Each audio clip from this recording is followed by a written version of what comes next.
Welcome, I'm Greg from Laser Bear Industries, and I'm here to show you how to assemble the Mode Saturn mount. First off, we're going to put together the top brace, which will actually hold the extension and put everything in place. This is going to be the most complicated ODE install that I have come up with so far, just because of how little space there is and how much support is needed to make everything kind of work. So we did add a light pipe into this design so that you can see you can pick one of the three LEDs on the mode to kind of display. So that's going to be probably the hardest part about this install, just because it's going to be doing some stuff that most people haven't done before, which is taking a piece of PETG that is translucent and inserting it into a hole that's sized extremely close to what it's supposed to be. So it will be difficult to insert into that hole, but it needs to be like that just so that it doesn't pull out on you while you're moving a console around or something along those lines. So first off, we do have to start with installing the SD extension in this. So my new design for SD extensions has a hood with a clamp that clamps the SD extension in place. So to install all of that, we need the extension itself, which if you buy the kit from us and don't have us install it, you'll have to do all of this stuff. So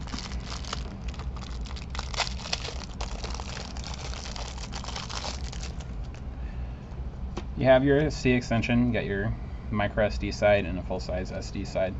It goes into the hood just like so, presses into place. Should be pretty much flush with the top. I don't know how well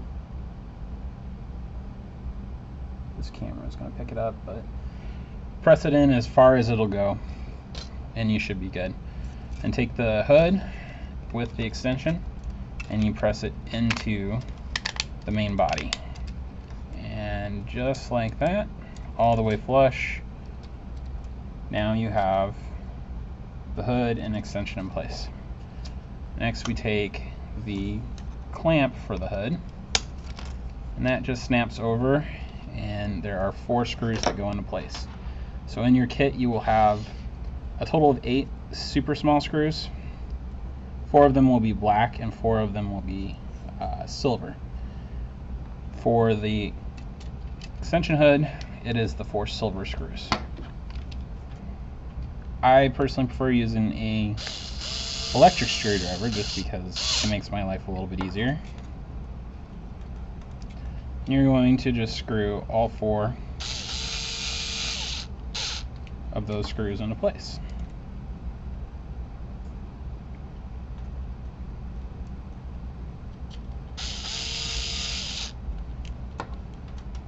I'm sorry, I miscounted. There should be 7 of these screws because you also need 3 of these same silver screws to attach the top plate to the center bracket. Let me grab a couple more of those screws.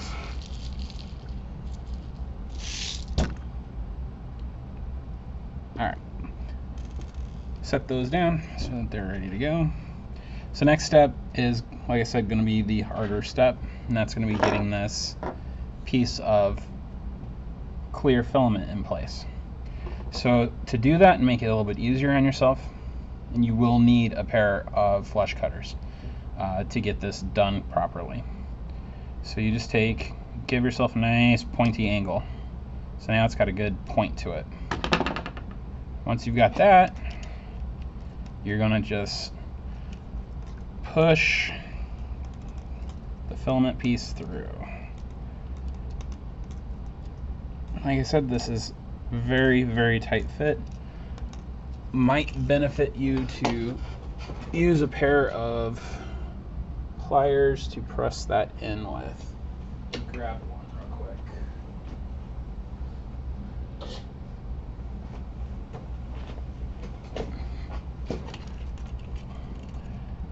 And you got to be real careful not to mar this up. Okay. hole is a little tighter than it should be. I'm going to clean it up with a small drill bit.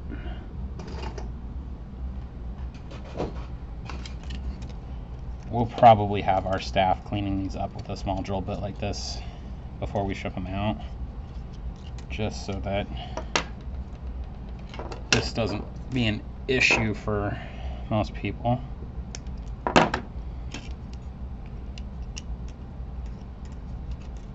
Alright, once that's in place, the next step is to kind of do the same, give yourself a good point on the bottom edge, and now we have to decide which of the 3 mode LEDs we want to light up. I personally choose the HDD light, which is actually how any of them that we're going to ship as assembled will go. So that is the one all the way to the back of the mode as you're looking at it when it would be in the system. So there's 3 little slots on this kind of selector plate. So I push it into that 3rd slot that goes towards the back. These should be a little bit easier to get in because they are not as constrained as it is in the top part. I say that as I have issues getting it to go.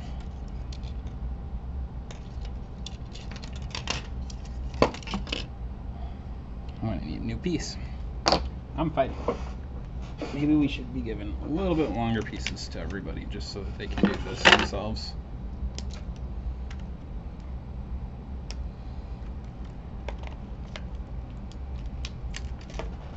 Alright.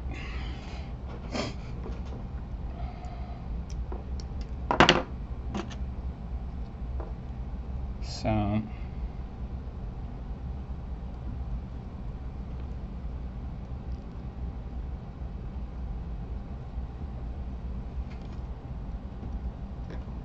it's always funny because this was easier the first time I did this.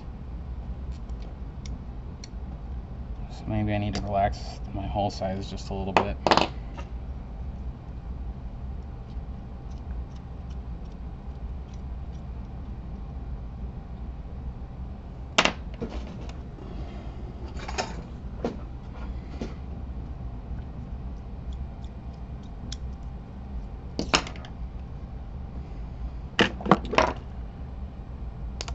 So we'll definitely be kind of cleaning those holes out a little bit better before we ship them out. There we go. So once that is in place, we now attach it to the attachment points. So this middle brace is made for both the Saturn and the Dreamcast mode mounts. So what I do is I take one of those silver screws and I just kind of start it in the further corner because we have to bend that light pipe to match the change in position from one side to the other. Man.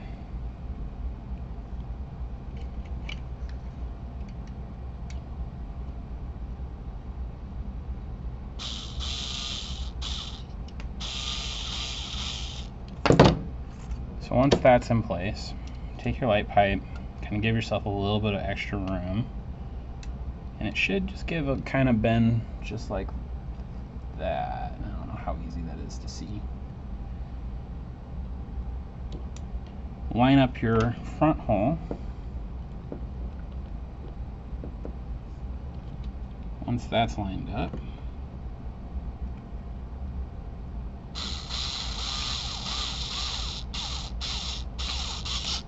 that one can be completely tightened. Take your 3rd screw and go to your back hole.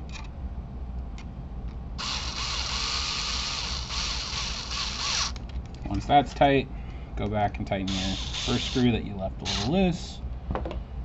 Alright, now we've got this little bit of extra filament sticking out, which isn't going to really work for us. This is also why you have to have a pair of flush cutters. So you're going to take flush cutters, flush against the surface, and you're just going to give it a good snip.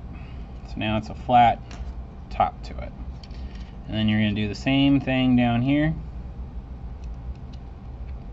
You're just going to come over, hit it with the flush cuts, cut it flush like that. And now your top cover is done and ready to go. So our next step is to mount the base into the console.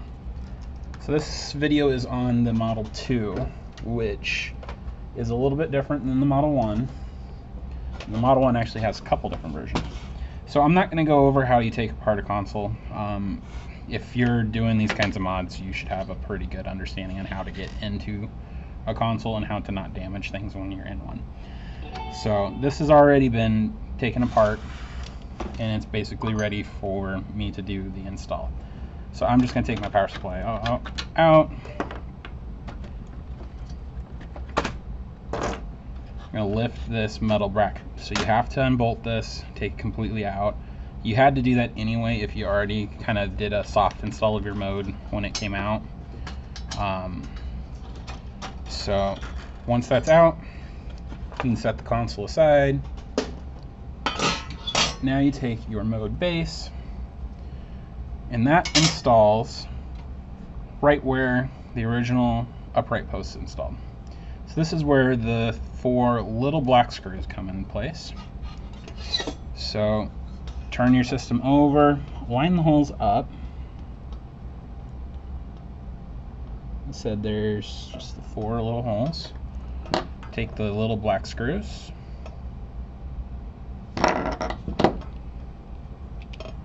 and these have a good point to them to help you kind of align them into the print and get them kind of going. This long bit on this screwdriver makes this a little unruly. Come on.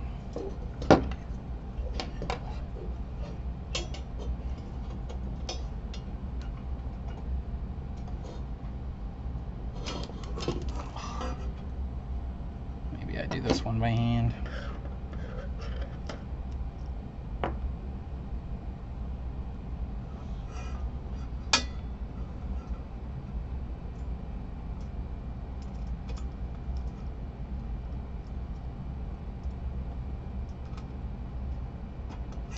There we go.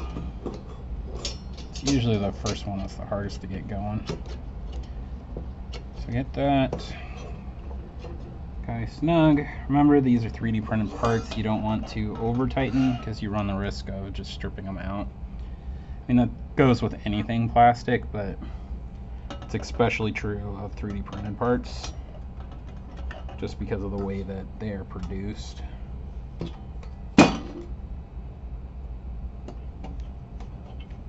So run your 4 screws into the 4 posts.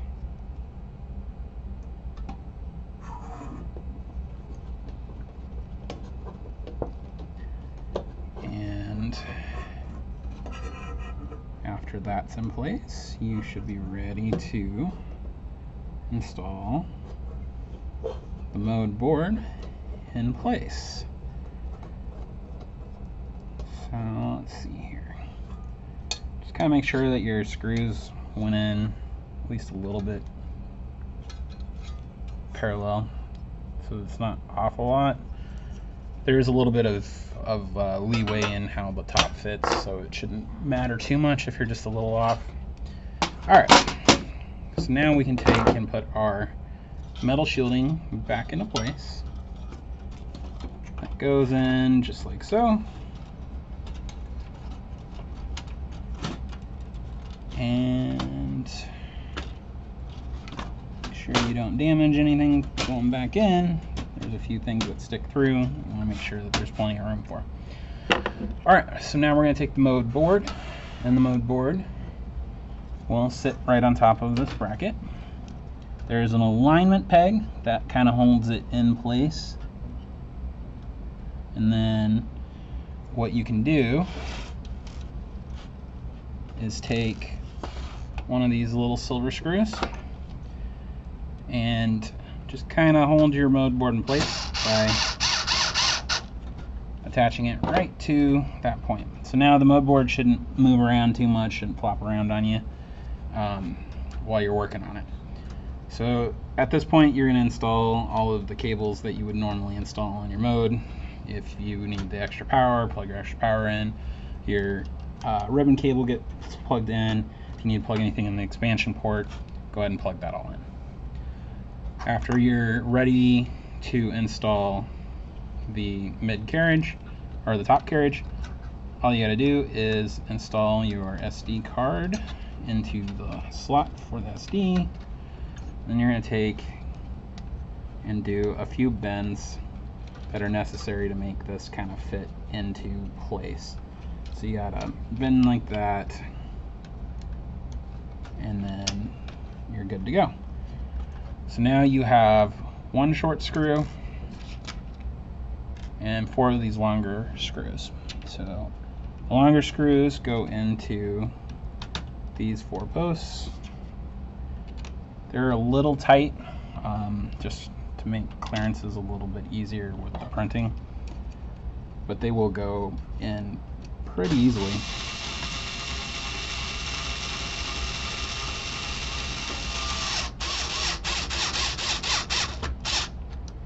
So once you get all 4 of your longer screws in place,